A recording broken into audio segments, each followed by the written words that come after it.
हरे कृष्णा कृष्णा कृष्णा हरे हरे, हरे राम राम राम हरे हरे। मनुष्य जीवन की सार्थकता क्या है? मनुष्य जीवन की सार्थकता भगवान का स्मरण अवश्य होना चाहिए। और यह शरीर जो है एक खेत है, क्षेत्र है, जिसमें हम जैसा बोएंगे वैसा हम काटेंगे। गीता में भगवान ने कहा कि अध्यात्म को अपने जीवन में कर्म योग में कर्म के साथ इसको संबंधित रखिए और आप काम करते रहिए, भगवान को अर्पण समर्पण करते रहिए, तो आपका जीवन सदा आनंदमय रहेगा। और आनंदमय रहने के लिए हमें ऋषियों ने, हमें महान लोगों ने बताया कि इस तरह से हमें जीवन में कैसे सुखी रह सकते हैं, उसी का अनुभव हमें करने को मिलता है। प्रभु की इतनी कृपा है कि मानस ज्ञान पार्ट 234 में हम चर्चा कर रहे हैं कि मनुष्य को जीवन में अध्यात्म का महत्व अवश्य देना चाहिए। और अध्यात्म का महत्व अगर हम शुरू से देते हैं, बचपन से देते हैं, तभी ये बीज जा कर के हमें अंत तक सुखदाई देता है। अन्यथा अगर हम बीज से शुरू करें तो जल्दी ये जमता है। जैसे हम किसी चीज़ की आदत डाल देते हैं तो वो जल्दी छूटती नहीं है। कोई कहता है कि 4 बजे उठ जाओ, तो 4 बजे, कोई कहता है कि 4 बजे उठ के मैं करूँगा क्या, किंतु 4 बजे उठने का अनुभव जब एक बार आदत लग जाएगी तो मनुष्य का जीवन केवल जन्म लेना, मर जाना, फिर से जन्म लेना, आ जाना, सुख भोगना, सुख भोग करने के बाद में आदमी को फिर से लगता है कि मैंने ये नहीं भोगा। किंतु भगवान का चिंतन अध्ययन करने से मन कभी भरता नहीं। कहते हैं कि धर्म क्षेत्रे कुरुक्षेत्रे समवेता एव पांडवा यो युत्सव मामका चैव किम अकुर्त धनंजय। तो इस तरह से गीता में पहला श्लोक है कि धर्म क्षेत्रे कुरुक्षेत्रे समवेता एव पांडवा योत्सव मामका चैव किम अकुर्वत संजय। संजय से धृतराष्ट्र जी ने पूछा कि ये शरीर है, इसमें कुरुक्षेत्र की लड़ाई में क्या हो रहा है। तो शरीर में हमें रोज ये पूछना पड़ता है अपने मन से कि इसमें आज क्या होगा, कल क्या होगा। सुबह होती है, हम फिर अपने काम में कुरुक्षेत्र में चले आते हैं, और शाम होती है, हम फिर अपने विश्राम स्थल पर चले जाते हैं। तो भाव क्या है कि जब तक इस जीवन में भगवान कोई कहता है कि भगवान तो शरीर में है, तो हम कहते हैं कि काठ में आग नहीं है, कोई बोलेगा कि तिल में तेल नहीं है, कोई बोलेगा कि दूध में घी नहीं है। किंतु ओम का उच्चारण करते करते मनुष्य जो है भगवान को अपने अंदर आवाहन करके और उनका स्मरण कर सकता है। जो जानत से देही जनाई, जानत तुम्हें तुम्हें हो जाए। सनातन का प्रचार, रामचरितमानस का प्रचार, गीता का प्रचार हम इसलिए करते हैं कि हमें बचपन में इसका स्वाद लगा, हमें बचपन में इसका आदत पड़ा, तो आज हमें उस आदत को छोड़ने में परेशानी है, लग तो गया। उसी तरह से कोई भी अच्छी आदत या बुरी आदत जब लग जाती है तो जल्दी छूटती नहीं। तो क्यों ना हम अपने अंदर अध्यात्म का बीज, अध्यात्म का आदत डालें, अध्यात्म का आदत डाल के सनातन धर्म, धर्मो रक्षति धर्म। द्रौपदी ने धर्म का काम किया, श्री कृष्ण भगवान को पुकारा कि मेरी इज्जत लूटी जा रही है। श्री कृष्ण भगवान तुरंत आए। सुदामा ने कहा कि मैं बहुत दरिद्र ब्राह्मण हूँ, मेरे को भगवान तुम ही चाहिए। किंतु उनकी पत्नी ने कहा कि मेरे को ऐश्वर्य चाहिए, राजयोग चाहिए। जाकर भगवान से राजयोग मांग के लाए। और इस प्रकार हम देखते हैं कि क्षणभंगुर काल की ये कलियां कल प्रातः जाने खिली न खिली, कर ले हरिनाम अरे रसना, यह अंत समय में हिली नहीं। जीवन में अध्यात्म का महत्व यह है कि काम करते समय भगवान का नाम अवश्य लें कि ये प्रभु मैं आपकी सेवा करने जा रहा हूँ, ये काम मैं आपके लिए करने जा रहा हूँ।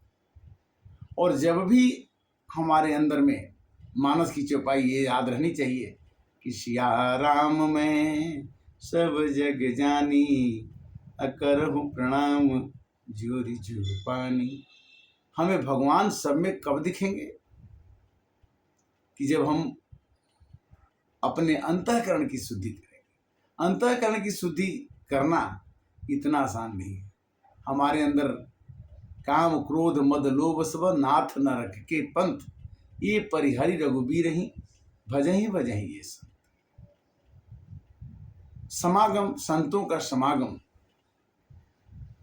पुरुष उत्तम पुरुषों से मिलना, उपनिषद, गीता, रामायण, सुख सागर, इतने ग्रंथ हैं, उसके एक एक श्लोक भी अगर हम पढ़ें तो 100 वर्ष में शायद पूरे नहीं होंगे। किंतु हमें एक श्लोक पढ़ने की अगर आदत पड़ जाए, आदत लग जाए, तो हम जहाँ तक समझते हैं कि उदासी और धीरे धीरे संसार की जो विषम परिस्थितियां हैं उसे सम लगने लगे। सम लगना, जीवन तो सबका एक बराबर है, सब लोग जीवन अपना बिताते हैं, किंतु जल जायो ऐसो जीवन भजन बिना रे, नारी कंत बिन हाथी दंत बिन, ऐसे जन हरि भजन बिना रे।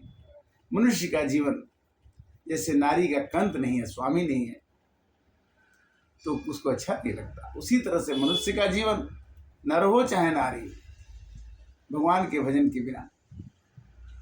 गीता के श्लोक हम पढ़ते हैं, एक बार नहीं अनेकों बार हमें समझ में नहीं आते। हिंदी के शब्द भी हम चाहते हुए भी समझ में नहीं आता। गीता श्री कृष्ण भगवान ने समझाया अर्जुन को, किंतु अंत में उन्होंने कहा कि स्मृति लोहो नष्टो स्मृति लब्ध्वा, हमारा मोह नष्ट हो गया, मेरी स्मृति प्राप्त हो गई। स्मृति प्राप्त होने में समय जरूर लगता है। क्यों? कि बिनु सत्संग विवेक न होई, राम कृपा बिनु सुलभ न सोई। हम जितना चीज इकट्ठा कर रहे हैं, एकत्रित कर रहे हैं, तो क्या हमारे अंत समय में हमारे साथ ही जाएंगे? नहीं जाएंगे।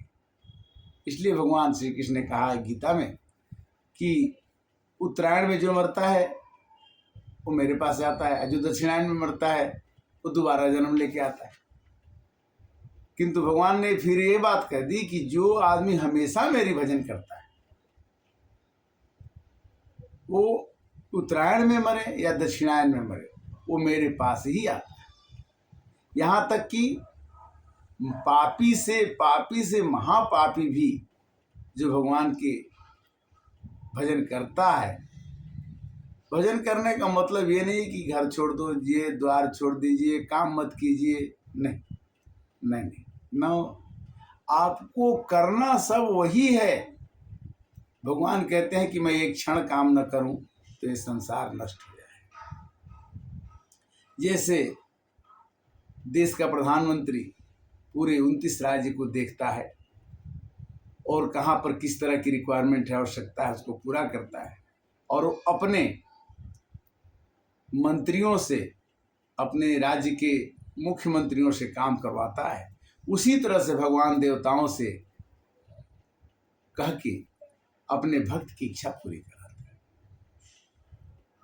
माँ दुर्गा, नवरात्र आने वाला है, माँ दुर्गा भी विष्णु जी का अंश है, शंकर जी भी विष्णु जी का अंश है, श्री कृष्ण भगवान भी राम जी का अवतार हैं, राम जी है विष्णु भगवान के अवतार है। जैसे एक चावल से खिचड़ी भी बन सकती है, खीर भी बन सकता है, डोसा भी बन सकता है, इडली भी बन सकता है, उसी तरह से एक नूर से सब जग उपजा, कोई भले कोई मंदे। भला और मंदा बनना भगवान के शरण में जाके। हनुमान जी ने कहा कि यसमय अधम सखा सुनो मोह पर रघुबीर। हनुमान जी ने कहा कि मैं बहुत अधम था, किंतु भगवान की कृपा से क्या हुआ कि सब लोग कहते कि श्री गुरु चरण सरोज रज निज मन मकुर सुधार, वरणो रघुबर विमल जस जो दायक फल चार। भगवान कहते हैं कि देखो मेरे नाम का भजना व्यर्थ कभी नहीं जाएगा। राम राम राम इति रमे राम मनोरमा सहस्त्रनाम तातंग श्री राम राम रामम गीता गंगा गायत्री सीता सविता सरस्वती ब्रह्म विद्या ब्रह्मावली अग्नि विनाथ ज्ञान मंजरी। भगवान के नाम को जपने का फल कभी व्यर्थ नहीं जाएगा। जैसे हम जैसे कर्म करते हैं उसका फल हमको मिलता है, किंतु भगवान के नाम जपने का, जैसे बैंक में रुपया आपने जमा किया और आपकी कोई मुसीबत आ गई तो उस रुपये से आप कोई से बड़ा काम, किसी का जान बचाना हो, अपना जान बचाना हो, पूरे विश्व की रक्षा करना हो, आप कर सकते। और भगवान कहते हैं कि मैं सुलभ सबके लिए हूँ, चाहे कबूतर हो, चाहे नारी हो, चाहे शूद्र हो, चाहे कोई भी हो, सब ही सुलभ सब दिन सब देसा, सेवत सादर शमन कलेसा। भगवान की भक्ति, भक्ति स्वतंत्र सकल गुण खानी, और बिनु सत्संगन पावहि प्राणी। बिना सत्संग का भगवान की भक्ति नहीं मिलेगी। और भक्ति भगवान को बड़ी प्रिय है, और भगवान को प्रिय माया भी है। माया से वो नाचना चाहते हैं और भक्ति से वो रीझ जाते हैं। न जाने किस कलाओं पे दया निधि रीझ जाते हैं। दया निधि है उनका नाम, कृपा निधान है। और जिस दिन से भगवान के प्रति आपका आकर्षण हो जाएगा, उस दिन से आपका मन सदैव प्रसन्न। बदनम प्रसाद सदनम सदैव मुचो वाच, प्रसादम सर्वभूतानां हानिरस्योपजायते। प्रसन्नता आने के बाद आपके अंदर में कभी हानि का अनुभव नहीं हो सकता। भगवान का निवास ही, छोटे बच्चे जो हैं बिना किसी के कहे हंसने लगते हैं, क्योंकि भगवान उसके अंदर हैं। भगवान तो हमारे अंदर में है। जैसे दो काठ को रगड़ने से आग उत्पन्न हो जाता है, उसी तरह से हमारे अंदर ओम का नाम जपने से भगवान का अनुभव होने लगता है कि ओम ओम ओम। अर्थात आप हर एक काम को करिए, अच्छा या बुरा काम जो भगवान आपसे कराते हैं, क्योंकि आप सोच के भी अच्छा नहीं कर सकते और सोच के बुरा भी नहीं कर सकते। भगवान कहते हैं कि सब ही नचावत राम गुसाई, अपने रगत लकुटी की नाई। भगवान दूसरे से काम करवाते हैं और अपने देखते रहे, किंतु जब प्रहलाद को बचाना पड़ा तो उसको कोई मारने वाला नहीं था हिरण्यकश्यप को, तो भगवान को खुद आना पड़ा और हिरण्यकश्यप को उन्होंने पेट फाड़ करके मार दिया। यद्यपि वो भक्त के पिताजी थे, प्रहलाद जी के पिताजी थे हिरण्यकश्यप, किंतु भक्ति में, प्रहलाद की भक्ति में आंच आ रही थी। तो प्रभु तुम भगतन के हित लागी, प्रभु तुम भगतन के हित लागी, सौरी के झूठे बैर कैसे तुम पागी, प्रभु तुम भगतन के हित लागी। द्रौपदी का चीर हरण कैसे तूने बचाया, आके हमारी रक्षा करो तुम स्वामी, प्रभु तुम भगतन के हित लागी। इसी तरह से कबूतर बैठा था बहेलिया नीचे से तीर लगा दिया और ऊपर से वो बाज लगा दिया। तो उसने कहा कि हे प्रभु, नीचे से तो ऊपर से तो बाज उड़ते है, नीचे लगे निशाना, अब की राखी ली हूँ भगवान। भगवान ने सांप बन करके बहेलिया को काटा, बहेलिया नीचे गिर गया और वही तीर जो जिसको कबूतर को मारना था वो बाज पर लग गया और कबूतर उड़ गया। इसी तरह से संसार में भगवान के भक्त कहीं भी फंसते नहीं, वो किसी भी विषम परिस्थिति से निकलते हुए और अपने जीवन में भगवान की कृपा से चार चांद लगता है। और वह यही कहता है कि एक भरोसो एक बल, एक श्वास विश्वास, एक राम घन श्याम हित, चातक तुलसीदास। हरे कृष्णा कृष्णा कृष्णा हरे हरे, हरे रामा राम राम हरे। 234 भाग मानस ज्ञान यूट्यूब पर आप देखते रहें, देखें, लाइक करें, सब्सक्राइब करें, क्योंकि धर्मो रक्षति धर्मा, धर्म को बढ़ाना आपका भी काम है। हम आपके साथ हैं, आप हमारे साथ हैं। हरे कृष्णा।